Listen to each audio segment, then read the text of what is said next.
Welcome back to some more Premier League predictions. Yes, we're in game week 32 at the moment. We're really coming into the business end of the season now. I think there's about, 32, maybe like seven more games left to go or something crazy like that. So it's really heating up now. And the season just continues to be very, very exciting. And yeah, we're going to jump straight into it. Enough of the waffle. We're going to start off with the Saturday fixtures and Crystal Palace versus Manchester City. Crystal Palace host Manchester City at Selhurst Park as they make a return to winning ways to avoid being dragged into the relegation scrap. Manchester City have ended their run of draws as they dominated Villa in Manchester. Crystal Palace are coming back they lost to Bournemouth as they failed to beat the Cherries on the south coast. This takes Palace's form to 1 win and 2 draws from their last 5. They currently sit 8 points clear of the relegation zone, so should be safe, but you never really know. Foden struck thrice as Man City blew away Villa, which takes their form to 3 wins and 2 draws from their last 5. This keeps the Citizens in third, just trailing to Arsenal and Liverpool. It was a massive win in Birmingham to reignite their total defence and get things back on track. I'm going to say 3-0 to City. I can't see Palace doing much against City, to be fair. It's not a great looking Palace as their form has faltered and they have to face a City side which appear to be on the up. The Eagles have not been prolific goal scorers this season, only scoring 34 goals at all, which is only more than Everton and 2 sides who are currently in the relegation zone. They face a City side that is the 3rd best defence in the league, so I can't see Palace having much luck goal scoring there either. City have put any questions of their goal scoring to bed as they put 4 past the Villains. This takes City's tally to 67 goals, the 3rd best in the league, although strangely there was no Haaland in the match on the weekend. He didn't score a single goal. Maybe they're saving him for the Champions League though. They could always be doing that. But even without the Norwegian, City looked phenomenal. Palace have quite the leaky defence as well, and City were looking to exploit that in the capital as they look to reclaim their Premier League crown. And this game should put them in contention to do that. Although they're already in contention really. It's just, it could give them another important 3 points in that title race. And then we move on to Wolves versus West Ham. Wolves host West Ham at the Molineux as both sides were looking to make a return to winning ways. West Ham are coming back with a draw as they shared the points with Spurs in East London. This takes the Hammers' form to 1 win and 3 draws from their last 5, keeping them secure in a possible European spot next season. Wolves are also coming back with a draw as they shared the points with Burnley in Lancashire. This takes Wolves' form to 2 wins and a draw from their last 5. Slightly better than their opponents, but both teams are quite inconsistent at the moment and there's no real outlier between the two. I'm going to say 2-1 to Wolves though. I think Wolves will just grab this one. West Ham have not been having a great time recently, but they did hold up for a draw against Spurs. Their first choice keeper Areola is out, but Fabianski is a very decent keeper in his own right, and while he's not the best keeper they have, obviously he's not the first choice, he's still a decent keeper who should be able to do a good job for them, although I see him conceding twice here. Wolves have seen the return of Cunha as he came off the bench against Burnley, so could very well start here. He has been missed by Wolves, so him rejoining the squad will be a massive boon for the West Midlands side and hopefully get their attack going once again. They are still feeling the absence of Pedro Neto though, who is still out through injury after only returning a few games ago, so it's really not in great for him either. West Ham have scored more goals than their opponents, scoring 50 to Wolves 43, but have also conceded more than their opponents as well. I do expect this to be a close clash between the two sides, but I do think that at home and with a better defensive record, Wolves should be able to keep the 3 points in the West Midlands and, give them another 3 points to march up the table. And then we move on to Everton versus Burnley. Now this is a real relegation 6-pointer as Everton host Burnley at Goodison Park. And both teams looking to take some vital points on the board as well, so it's very important that they make a return to winning ways sooner rather than later. Burnley have been in some decent form recently, and that continued last weekend as they came off a draw with Wolves. This takes the Clarets' form to 1 win and 3 draws from their last 5. And this recent uptick in form from Burnley has given them a shot at survival, and if they can keep this up, they're currently 6 points from safety, they could very well put themselves in contention for another season in the Premier League, which would be quite impressive after the dreadful season they've had so far. Everton are also coming back with a draw as they tied the points against West Ham. This takes the Toffees' form to 2 draws from their last 5, but does see them 4 points clear of the relegation zone. Everton do have a possible second points deduction hanging over their heads though, so we're looking to get more points on the board to lessen the impact of that, should it actually come into fruition this season. I'm going to say 1-1. I see it being another draw for both sides as the points are shared on Merseyside. If any of the sides are in the ascendancy of the two, it would be Burnley, who have started getting some points on the board in a very late push for survival. Everton continue their winless streak, having not won a league game this year, and it's a huge drop off from the Toffees, who not that long ago really went on a little winning run, to be honest, especially after that the points deduction smacked them and they won like 4 games on the bounce, so it's quite the fall off. And nothing much has really changed. It's really strange, this one. And I can't really see where the Toffees' next 3 points are going to come from. Whilst Burnley have been playing well, I'm not sure they have enough to overcome Everton at Goodison Park. The Clarets are still suffering from a few injuries as well. However, they have shown they can perform without those players. I can never back Burnley to keep a clean sheet, as they've got the second worst defensive record in the league. Everton aren't goal scoring machines themselves though, as they're one of the lowest scoring sides this season. Not the lowest, but one of them. So yeah, I can't really see it being an exciting game. However, it will be huge for the relegation scrap, and you know, if Burnley grab a win, they could very well survive. If Everton grab a win, well, they might not survive still, but they put themselves in a better position than they have been, and they'll finally end that winless run, my god. And then we move on to Aston Villa versus Brentford. Villa host Brentford at Villa Park, with both sides looking to make a return to winning ways. Brentford are fighting to pull themselves away from the relegation zone, and whilst they are 6 points clear, they're still in danger with their current form. Speaking of, they are coming off a draw to Brighton, which takes their form to 3 draws from their last 5. Not brilliant, but not terrible either. Aston Villa coming off a loss, as they fell to Manchester City in Manchester.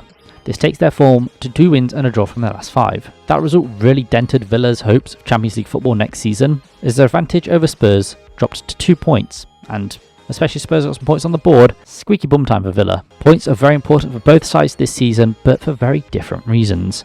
And I'm going to say a 1-1 draw. I can see the points being shared in Birmingham. Both sides are suffering from quite a few injuries at the moment, with Villa being one of the sides that have had a worse injury record than Brentford. Brentford have seen a few players return, to be fair, with Mbeumo coming off the bench in the last 2 fixtures. He's still Brentford's top goal scorer, so I do suspect he will be making a start soon, as they desperately need some goals to bolster their chances of survival. Things are looking great for Villa though, as their top goal scorer and the league's second top scorer is set to be sidelined through injury, and without Watkins in the side, Villa do not look like scoring that many goals. Don't get me wrong, they do have goal scorers in their midst, but they're nowhere near as clinical and as quality as Watkins is. Villa have been a very good side in attack this season, but a lot of that is down to Watkins, who's contributed 26 of Villa's 63 goals, the most of any player in their team. Brentford have been much less prolific in front of net this season, only scoring 42 goals so far, and they've also conceded more goals than Villa as well, conceding 55 to Villa's 46. Despite Villa's attacking prowess though, I can see the absences costing them, and as such I see the points being shared in Birmingham, which will be a massive point for Brentford, and not great for Villa, let's be real. But if they can keep abreast of Spurs, keeping that Champions League spot,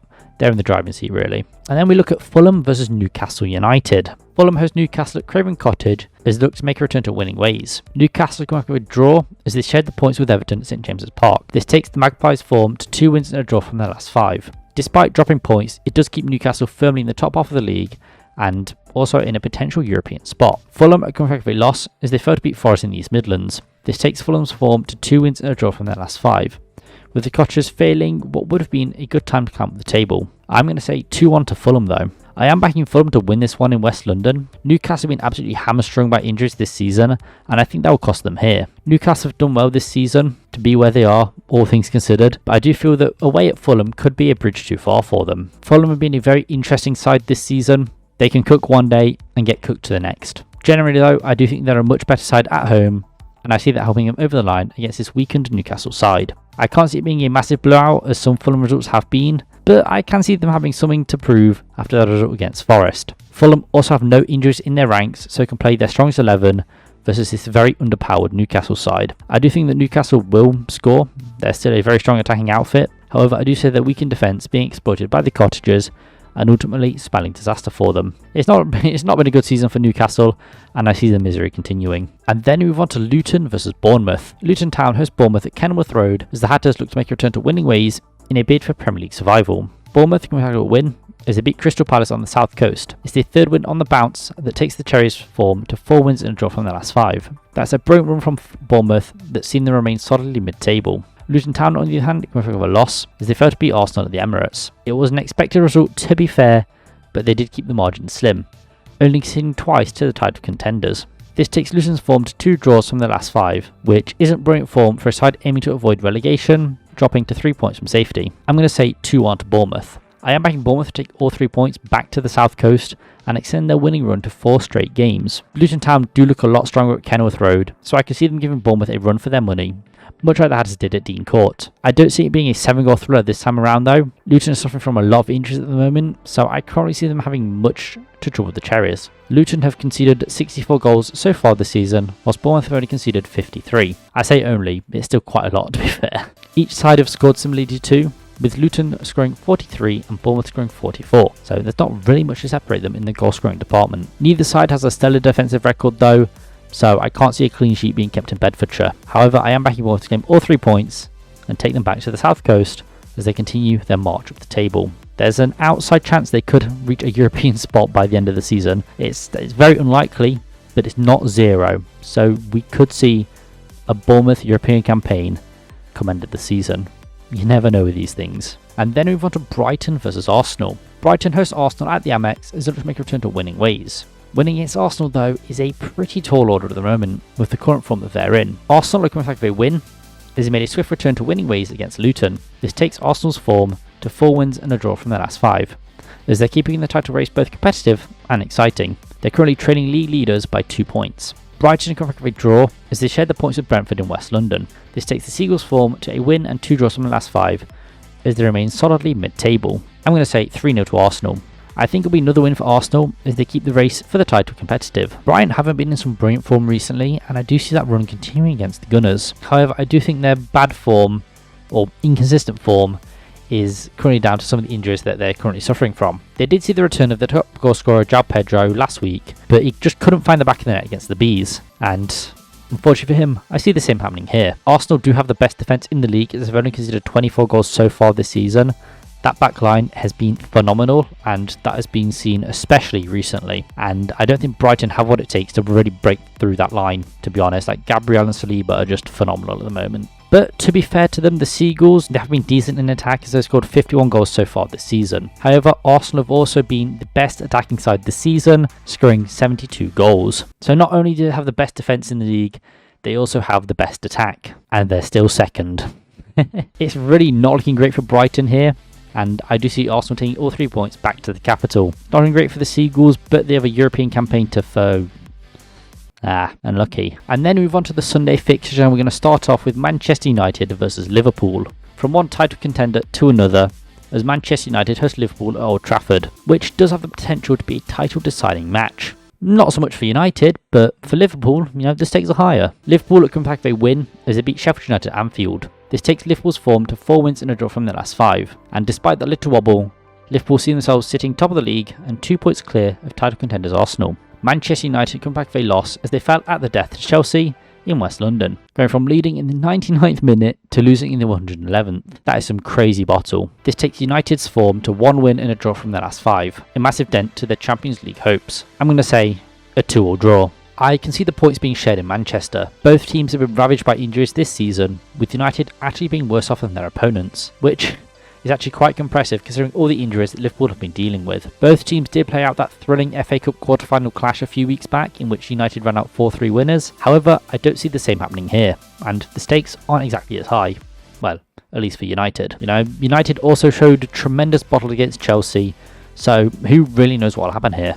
It's a very hard one to call. I am backing the points to be shared, I do think United are a better side at Old Trafford, and I can see them giving Liverpool a good game, so I do ultimately see the points being shared. Liverpool have been far more prolific in attack and defence than their opponents as well. Liverpool have scored 70 goals compared to United's 43, which is a massive margin in the team's attacking outputs. Liverpool have also only conceded 28 goals this season, which gives them the second best defence in the league, whilst United have conceded 44, which is nothing to write home about. So while Liverpool are the best side at the moment, and definitely on paper, I do ultimately see the points being shared at Old Trafford. I just don't think you can discount a Manchester United team at Old Trafford this season. They will pull something out of the bag, and against a big opponent like Liverpool, that is pretty much assured in my opinion. So I do see the points being shared. And then we move on to Sheffield United versus Chelsea. Sheffield United host Chelsea at Bramall Lane as they look to get some more points on the board in their quest for Premier League survival. Chelsea have been an extremely inconsistent side this season, and that was furthered by their exciting win over Manchester United. This takes the Blues' form to 2 wins and 3 draws from their last 5, as they've finally moved out of 11th place and broke into the top half of the league. Well, barely, but they're still there. Sheffield United come back with a loss as they failed to beat Liverpool on Merseyside. This takes the Blades' form to 2 draws from their last 5, which is not great form for a side looking to survive another season in the Premier League. With the inconsistency that Chelsea have exhibited this season, it should make for a very interesting clash. I'm going to say 3-2 to Chelsea. I am backing Chelsea to claim all 3 points in Yorkshire. As I mentioned, Chelsea have been very consistent this season, and they're never really favourites to win any match at all. They bottled it against Burnley, and it's very possible that they could do the same here. A part of me is expecting them to do just that. Chelsea have been pretty decent in attack this season, as they've scored 53 goals so far, with Palmer contributing 24 of those. He's been a hugely important player for them, and you know what? I think Cole Palmer has a ring to it. I can't lie. Sheffield United have the worst defence in the league as they've conceded 80 goals so far this season. I can see Cole Palmer having a field day with this defence. The Blades haven't been brilliant in attack this season as they've only scored 28 goals so far, but have been some good goal scoring from recently, and I can see that continuing against Chelsea, whose defence is sometimes non-existent, let's be real here. It could be a big 3 points here for Chelsea that could propel them into a European position, and as such, I see Chelsea claiming all 3 points in Yorkshire, but it's going to be a hard-fought affair, there's no doubt about that. And finally, we have Tottenham Hotspur versus Nottingham Forest. Spurs host Forest in North London as they look to make a swift return to winning ways and keep pushing Villa for a Champions League spot. Nottingham Forest might have a win as they grabbed a much-needed win against Fulham at the City Ground.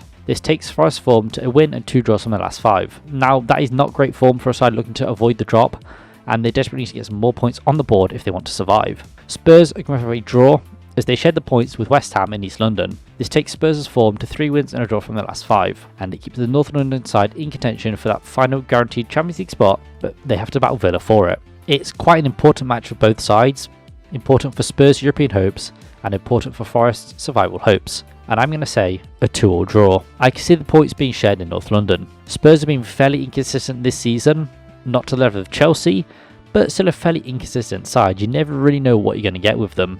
Forest have been fairly consistent though, however, that has been consistently not great. They will be full of confidence though after that win over Fulham, and I hope they feel like they can take the game to Spurs and really give them a good run for their money. Tottenham have been quite a strong attacking side this season, and as such they've scored 62 goals so far. That is thanks to the attacking brand of football that Andrew Postecoglou plays, and they'll have a field day against Forest, especially with our defensive errors from set pieces. Forest haven't been as prolific in attack as they've only scored 39 goals so far this season, but due to some very strong attacking options at their disposal. Chris Wood is on fire. Forest don't have a great defensive record though, as they've conceded 53 goals so far this season, and I wonder how many of those have come from set pieces, because it's probably most of them. Spurs haven't been much better in defence though, as they've conceded 44 goals so far this season. Tottenham do aim to play with a high pressing attacking brand of football which Andrew Postecoglou has taught his squad well, whilst Forest look to hit on the counter and catch teams off guard, which we also do quite well. It should be a pretty entertaining match in my opinion, but I do see the points being shared in North London, however unlikely that may seem. Some Forest have got it in the dog in them, man. They got the dog in them, and they're going to release that dog against Tottenham. Watch out. But yes, I've been O2GT. I hope you have enjoyed this video. If you have, please do leave a like and subscribe down below. I always enjoy reading any predictions you may have. And yeah, I see you guys in the next video. Peace.